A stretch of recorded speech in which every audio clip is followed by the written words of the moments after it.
2016 নিয়োগে কারা অযোগ্য নন, স্কুল শিক্ষা দপ্তরকে বিস্তারিত জানালো এসএসসি। 2016 নিয়োগে কারা অযোগ্য নন অর্থাৎ যোগ্য, স্কুল শিক্ষা দপ্তরকে বিস্তারিত তালিকা পাঠালো এসএসসি। 2016 সালের শিক্ষক নিয়োগ সংক্রান্ত মামলায় একাধিক প্রার্থী অযোগ্য বলে চিহ্নিত হয়েছেন। তবে এবার অযোগ্য তালিকার বাইরে থাকা প্রার্থীদের নামসহ বিশদ তালিকা রাজ্যের স্কুল শিক্ষা দপ্তরকে পাঠিয়ে দিল এসএসসি।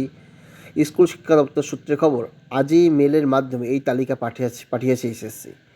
এই প্রেক্ষাপটে গত যে আন্দোলন এবং আন্দোলনের প্রেক্ষাপট এবং আন্দোলনের দাবি ছিল, সেই প্রেক্ষাপটের মনে হয় সুরাহা হলো।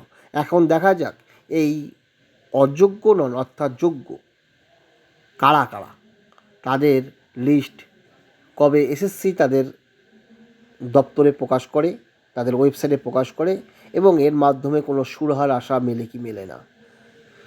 কারণ এসএসসি দাবি করেছে তাদের কাছে অরিজিনাল মিরর ইমেজ তাদের সার্ভারে নেই, যা আছে সিবিআই সার্ভারে। এইখানে একটা প্রশ্ন, কারণ সিবিআই সার্ভারে প্রাপ্ত তথ্যের উপরেই কিন্তু বিচারক অযোগ্যদের ফাইন করেছেন এবং যোগ্যদের সম্পর্কে চাকরি বাতিলের নির্দেশ দিয়েছেন।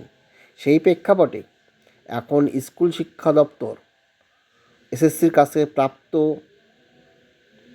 যারা যোগ্য তাদের লিস্ট নিয়ে কী ভাবনা নেয় সেটা আগামী দিনেই বলবে। ধন্যবাদ।